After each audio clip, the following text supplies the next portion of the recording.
Assalamualaikum warahmatullahi wabarakatuh. Saya Indah Permatasari, nomor Stanbook 2018-30044. Saat ini, setiap organisasi bergantung pada teknologi informasi atau yang biasa disebut dengan IT. Banyak juga organisasi yang setidaknya memindahkan bagian dari sistem informasinya ke dalam cloud.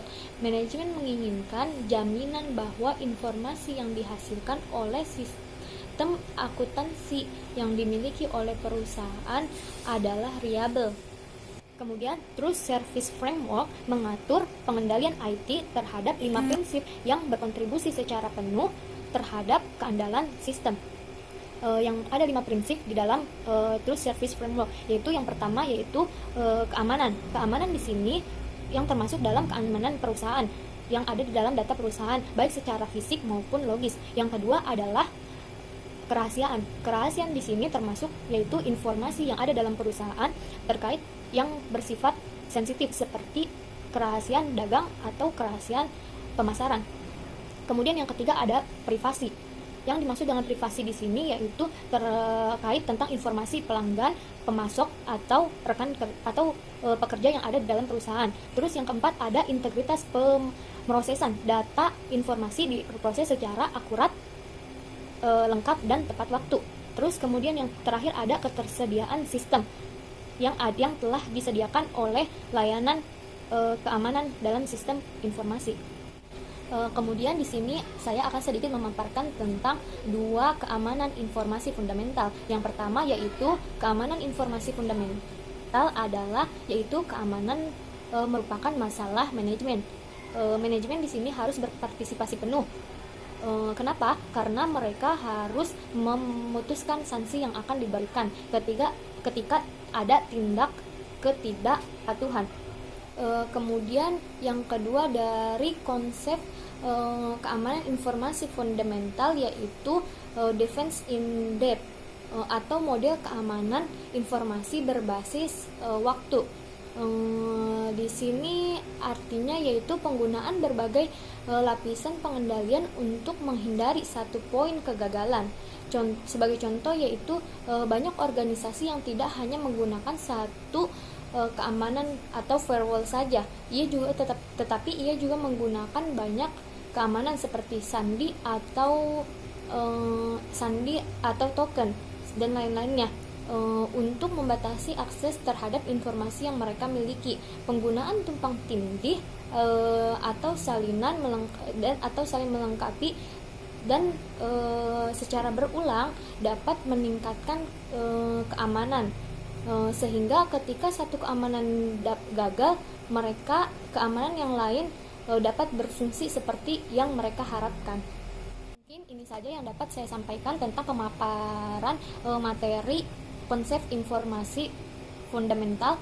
Kemudian materi selanjutnya akan dibawakan oleh teman-teman saya. Terima kasih. Wassalamualaikum warahmatullahi wabarakatuh. Assalamualaikum warahmatullahi wabarakatuh. Sebelum saya melanjutkan materi yang telah disampaikan oleh teman kelompok saya Indah, saya akan memperkenalkan diri terlebih dahulu. Nama saya TSK, nomor Stanbook 2018-30107.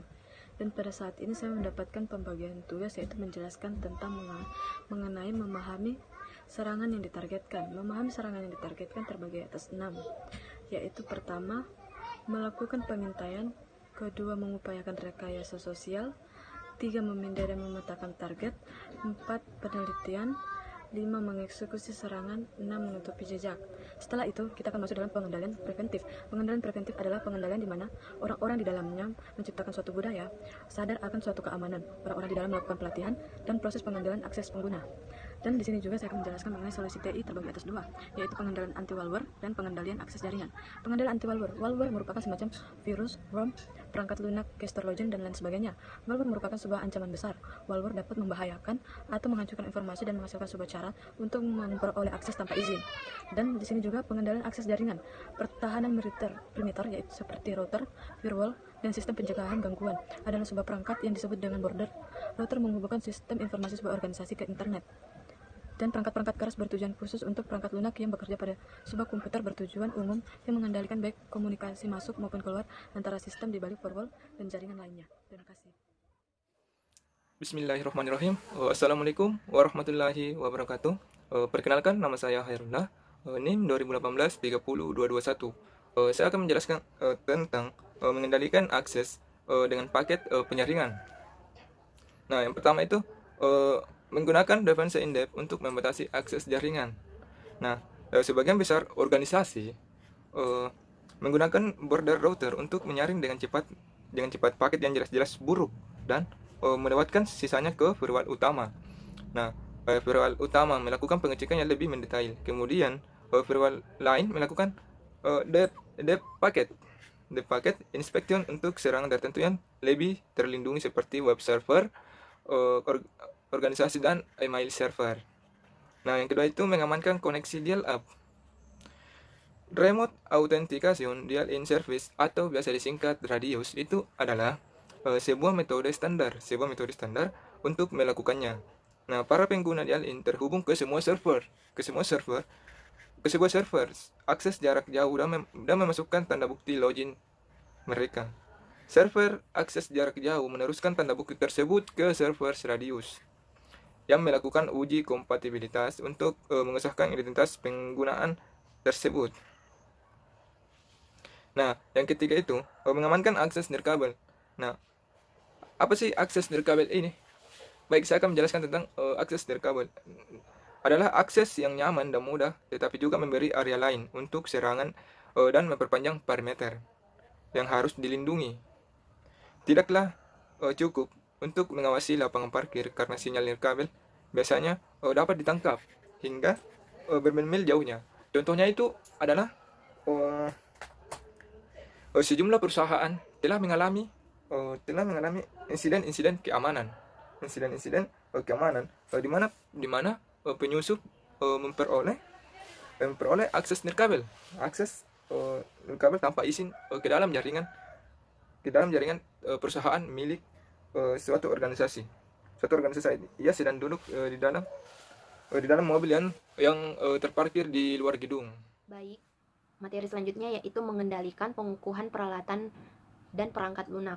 Firewall dan IPS mendesain untuk melindungi perimeter jaringan. 3 area yang berhak mendapatkan yaitu konfigurasi endpoint, dan yang kedua manajemen akun pengguna, dan yang ketiga desain perangkat lunak. Dan selanjutnya yaitu enkripsi. Enkripsi memberikan sebuah lapisan dan pertahanan terakhir untuk pencegahan akses tanpa izin terhadap informasi sensitif.